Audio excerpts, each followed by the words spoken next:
할렐루야. 하나님이 갚아주십니다.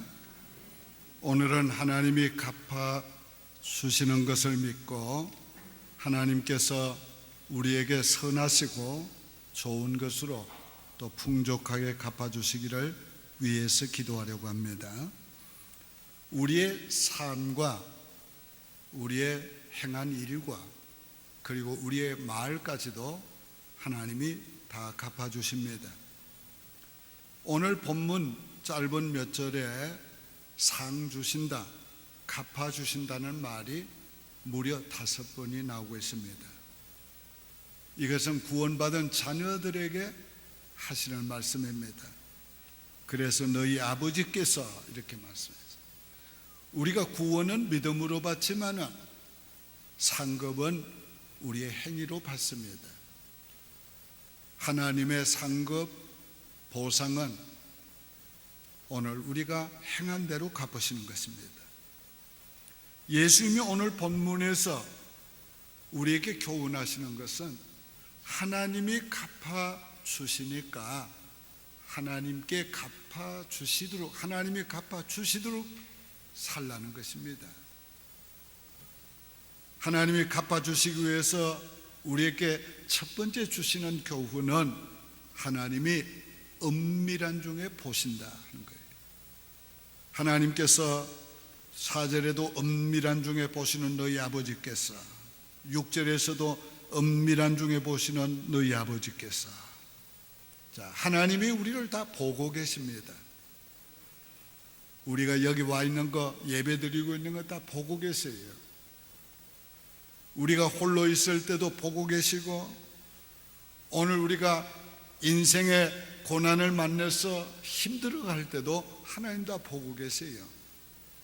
성경에 보면 하갈이 이스마엘을 데리고 사라에게 쫓김을 받아가지고 광야를 갑니다. 광야길을 가다가 목이 말라서 죽게 됐어요.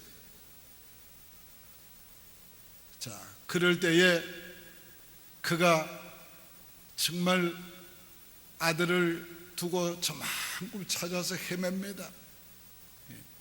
그때 하나님께서 하갈아 하갈하고 부르세요. 깜짝 놀라서 예 했더니 하나님께서 네 아들의 울음을 내가 들었다 그랬어요. 그러면서 그의 눈을 밝혀주셔서 광야에 샘이 솟는 것을 보게 하시고 그 샘물을 마시게 만들어 주었습니다. 그때의 그 하갈이 한 말이 여호와는 감찰하시는 하나님이시다. 오늘 하나님께서 이 보잘것없는 정말 한 여인의 어려움을, 고난을 방황하는 것을 보고 계셨어요. 그는 하나님의 축복의 계열이 아니었어요. 그럼에도 불구하고 하나님이 그를 보시고 그의 고난을 도와주셨습니다. 하나님은 우리를 보고 계십니다. 자, 사람은 외모를 보지만은 하나님은 중심까지 보십니다. 사람들은 그냥 결과만 봅니다. 그러나 하나님은 우리 동기와 과정도 보십니다. 오늘 그러므로 우리는 하나님이 보신다는 걸 생각하고 인생을 살아야 되고, 오늘 주님을 위해서 살아야 되고, 주님이 기뻐하는 대로 살아야 합니다. 또 하나님이 다 듣고 계십니다. 은밀한 중에 들으신다고 그랬어요. 우리 하나님께서 우리 기도를 들으십니다. 우리 대화를 들으십니다. 하나님께서 우리가 말로 표현하지 않은 가슴의 은어까지 다 들으십니다.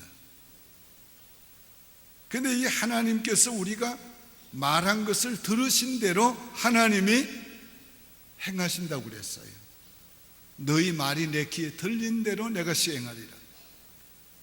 그러니까 오늘 우리가 하나님 앞에서 말할 때도 어떻게 해야 되는가? 하나님 앞에서 말해야 돼요. 자, 슬픈 자를 위로하는 말도 들으세요. 남을 억울하게 아프게 하는 말도 들으세요. 칭찬하는 말도 들으세요. 비판하는 말도 듣고 계세요. 진실한 말도 듣고 계시고 거짓된 말도 듣고 계세요. 코람데오란 말은 하나님 앞에서란 말인데, 이거는 존 칼빈의 좌우명이기도 했습니다. 종교 계획자들이 이 코람데오, 하나님 앞에서 인생을 살아야 될 것을 5가지로 그들은 말했습니다. 한번 따라할까요? 오직 말씀, 오직 믿음, 오직 은혜, 오직 그리스도, 오직 하나님의 영광. 하나님 앞에서 우리가 그렇게 살아야 된다. 자, 우리는 교회에서나 직장에서나 잠자리에서나 어디서나 하나님 보고 계세요. 듣고 계세요. 하나님 앞에 있다는 것을 늘 기억하면서 우리가 인생을 살고 일해야 되고 섬겨야 되고 말해야 합니다. 두 번째는 하나님이 갚아주신다는 말씀이에요. 그래서 4절에도 너희 아버지께서 갚아주시리라, 6절에서도 네 아버지께서 갚으시리라. 자, 하나님이 모든 것을 보시고 들으시는 목적이 뭔가? 갚아주시기 위해서, 갚아주시기 위해서 보시고 들으시는, 우리의 구제하는 것을 하나님이 갚아주십니다. 그래서 사람들에게 칭찬을 받으려고 보이려고 하지 말고 은밀한 중에 보시는 하나님께서 갚으시게 하라는 거예요. 오늘 우리가 구제할 때 하나님의 갚으심을 믿고 해야 합니다. 그러기 위해서 왼손이 하는 거 오른손이 모르도록, 오른손이 하는 거 왼손이 모르도록 하라고 그랬어요. 이 말의 의미는 2가지가 있어요. 하나는 사람에게 보이도록 하지 말라는 의미고, 다른 하나는 너 자신도 구제한다면 잊어버리라는 거예요. 아니, 내가 누구 구제했는데 잊어버리라는 거예요.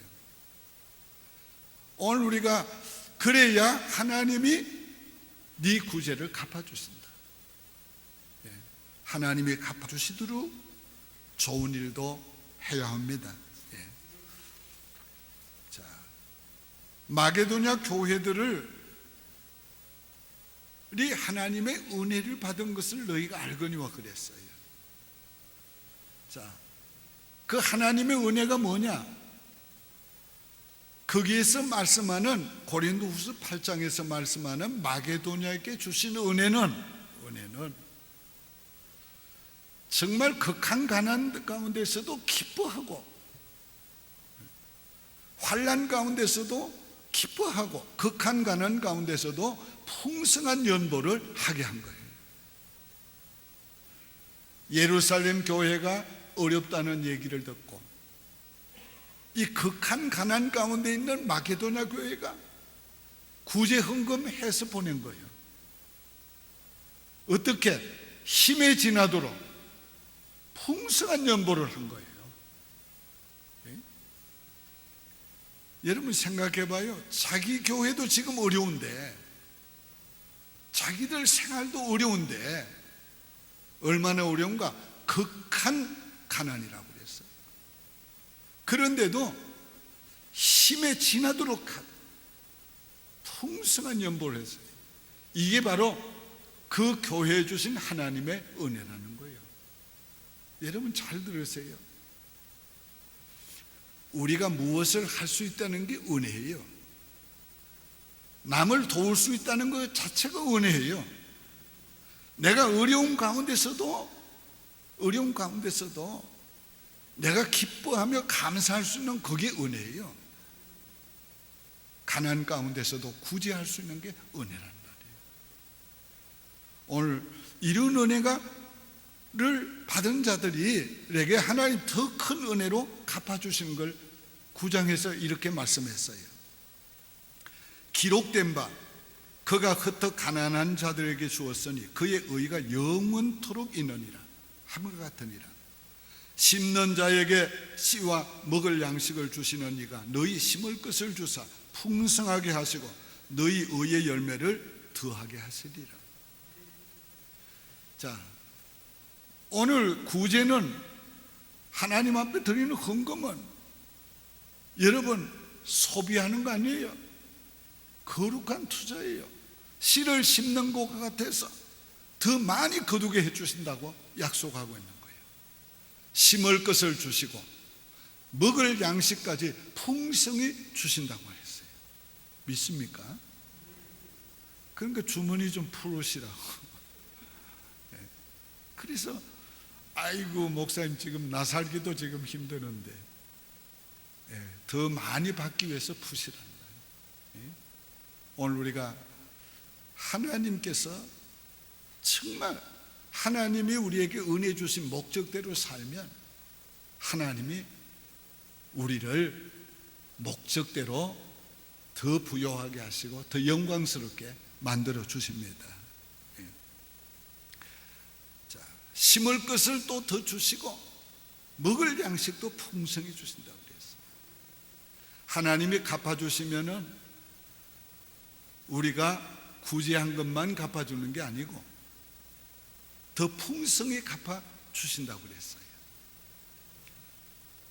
주라 그리하면 내가 흔들고 눌러서 넘치도록 부어주리라. 믿습니까? 더 많이 하나님께 갚음을 받고 싶으면 오늘 우리는 하나님 앞에서 오늘 구제도 하고 기도도 해야 합니다. 자, 하나님께서 기도할 때에 갚아주신다고 그랬어요. 사람에게 보이려고 회당과 큰 거리 어귀에 서서 기도하기를 좋아하는 사람들에게 골방에 들어가 문을 닫고 은밀한 중에 계신 네 아버지께 기도하라. 은밀한 중에 보시는 네 아버지께서 갚으시리라. 우리 기도를 하나님이 다 갚으세요. 기도의 응답이 없다고 낙심하지 마세요. 기도의 응답이 없는 게 아니에요. 그것은 하나님께서 원하는 것으로 응답하시려고 그러는 거고 하나님의 시간에 해 주시려고 하는 것 뿐이에요. 오늘 우리가 기도한 것은 반드시 응답을 하세요. 응답을 하시는데 온갖 우리의 구하는 것보다 더 넘치게 해 주십니다. 우리 구한 것보다 더 넘치게 주실 하나님께 우리가 기도해야 합니다. 자, 하나님이 갚아주시는 기도를 어떤 그 기도인가? 하나님께 드리는 기도예요. 무슨 의미인지 아시겠죠? 하나님께 드리는 기도예요. 믿음으로 드리는 기도예요. 너희가 믿고 기도한 것은 이미 받은 줄로 알라. 믿음이 없는 자는 없이는 하나님을 기쁘시게 하지 못하나니 하나님이 자기를 찾는 자에게 상 주시는 이심을 믿어야 할지니라. 기도하는 자에게 응답을 해 주신 걸 믿어야 할지니라. 오늘 믿음으로 드린 기도, 정욕으로 욕심으로 드리지 않고 꼭 필요한 것을 구한 기도를 하나님 들으세요. 내 뜻을 이루려고 하지 않고 하나님의 뜻을 이루어 드리려고 드리는 기도에 하나님이 응답하세요. 자, 이런 기도는 반드시 하나님께서 갚아주십니다. 억울한 일도 하나님이 갚아주세요. 우리가 인생을 살면서 억울한 말 들을 때가 얼마나 많아요. 억울한 일 당할 때가 얼마나 많아요. 인간에게 가장 많은 상처를 입잖아요. 가장 또 가까운 사람들에게 상처를 입잖아요, 우리가. 그런데 그럴 때 어떻게 해야 합니까? 어떻게 해야 돼요? 나 이런 얘기해서 될지 모르지만 내 얘기 하나 할게요. 개하고 싸우면은 어떻게 되는가? 개하고 싸워서 비기면 개 같은 놈, 개하고 싸워서 이기면 개보다 더한 놈, 개하고 싸워서 지면 개만도 못한 놈. 그러니까 뭐 싸우면 안 되는 거예요. 그러니까 오늘 우리 나한테 어떻게 한다고 싸우면 똑같은 사람 되는 거예요. 지면은 그 사람만도 못한 사람이 되는 거고, 이기면 그 사람보다 더한 사람이 되는 거고. 그러니까 어떻게 해야 돼요? 안 싸워야 돼요. 하나님께서 갚아주십니다. 그래서 성경에 나오는 모든 말씀이 뭐예요? 악을 악으로 갚지 말고 악을 선으로 갚아라. 그러면 하나님이 갚아주신다는 거 아닙니까? 우리가 너무도 잘 아는 대로 요셉이 그렇게 살았잖아요. 그를 아프게 하고 억울하게 하고 정말 인생을 나락에 떨어뜨린 사람들을 그는 원망하거나 그는 악을 악으로 갚지 않았어요. 다 선으로 악을 갚았어요. 그랬더니 하나님이 그를 높여주시고 하나님이 그를 귀하게 존귀하게 만들어주고 하나님이 그를 부유하게 만들어줬어요. 그가 아무리 자기 힘으로 노력을 하고 원수를 갚으려고 해도 원수 못 갚았어요. 어떻게 갚겠어요? 그런데 악을 선으로 갚고 나니까 하나님이 갚아주시니까 속 시원하게 갚아주신 거예요. 정말 속 시원하게 갚아주신 거예요. 자, 다윗을 우리 한번 생각해 봐요. 다윗도 악을 선으로 갚았어요. 사울 왕이 자기를 죽이려고 그렇게나 따라다녔어, 쫓아다녔어. 그러나 그는 그 다윗을 죽일 기회가 여러 번 있었지만은 내가 어떻게 하나님이 기름 부어 세운 왕을 손댈 수 있겠냐?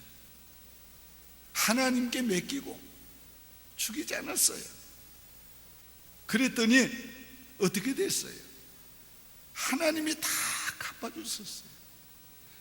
다윗은 결국 왕이 되게 하시고 왕이 될 뿐만 아니라 하나님께서 정말 메시아 왕의 표상이 되는 왕으로 세워줬어요.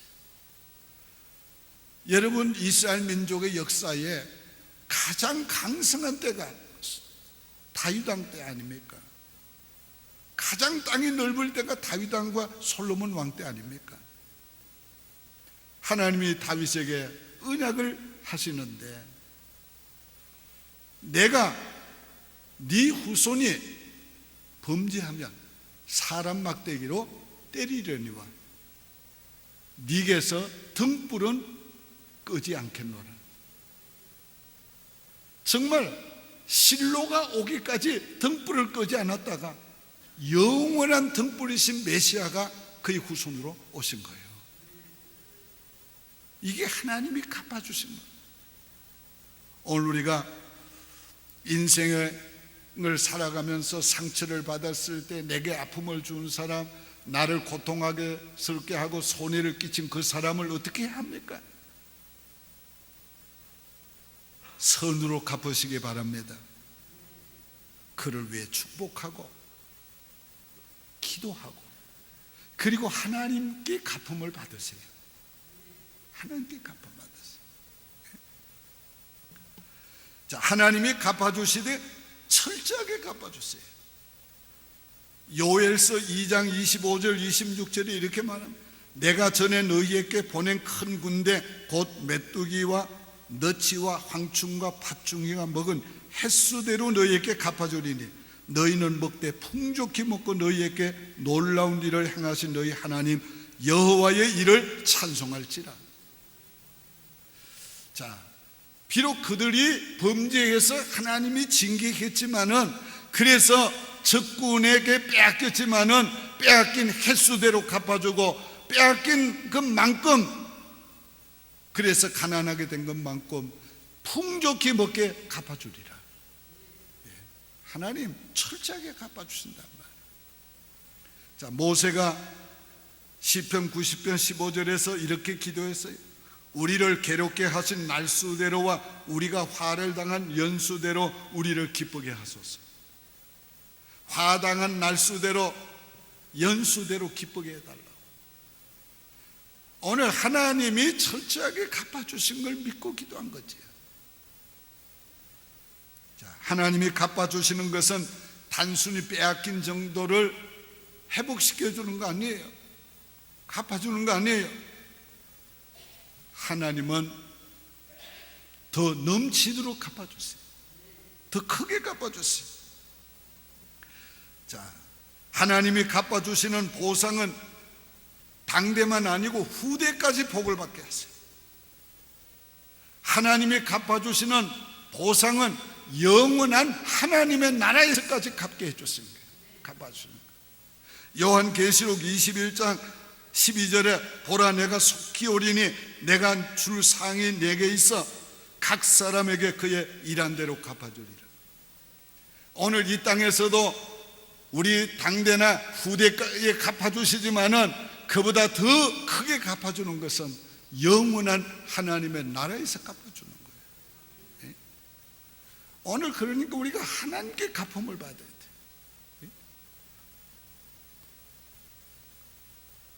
요즘 제가 우스운 얘기 저녁 시간엔 가끔 하는데 하나 드릴게요. 남자들이 잘 들어야 돼요. 요즘 한국에서 유행되는 말이, 남자들의 확실한 노후 보장은 와이프에게 잘하는 거라고, 아내에게 잘하는 거라고. 그래서 공처가가 많이 생긴대. 한 공처가가 배추를 사려고 시장에 갔어요. 가게에 딱 오더니 배추를 이것저것 보더니 모자를 다 벗어가지고 배추에 이렇게 씌우는 거예요. 그러니까 주인이 보고, 당신 왜 모자는 남의 배추에다 이렇게 씌우느냐고 그랬더니,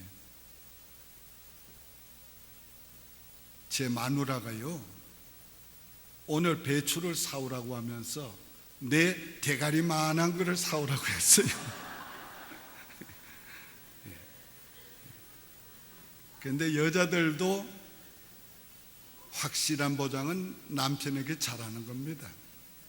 남편들이 오래 건강하게 살아야지 뭐 일찍 죽어봐요. 그런데 다 같이 따라합시다. 더 확실한 보장은 하나님께 잘하는 거다. 믿습니까? 더 확실한 인생의 보장은 하나님께 잘하는 거예요. 정말 우리가 하나님을 기쁘시게 하고 영화롭게 하고 하나님의 뜻대로 살라고 인생을 살아봐요. 하나님이 우리 인생을 살아주세요. 살아주세요.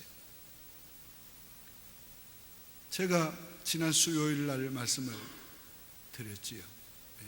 믿음이 나를 지배하면 하나님이 내 환경을 지배하신다.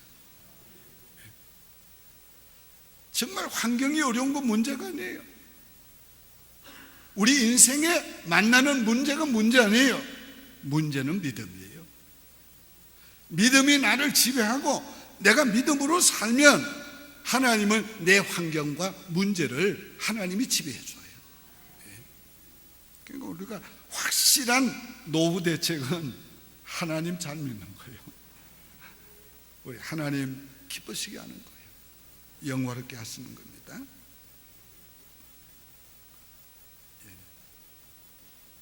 결론적으로 말씀을 맺습니다. 하나님이 다 보고 계십니다. 하나님이 다 듣고 계십니다. 하나님이 보시고 들은 대로 다 갚아주십니다. 그러므로 인생은 똑바로 살아야 합니다. 선하게 살아야 합니다. 하나님이 갚아주시도록 살아야 합니다. 사랑에 매여 매년 기뻐 노래합니다. 이 소망의 언덕 기쁨의 땅에서 주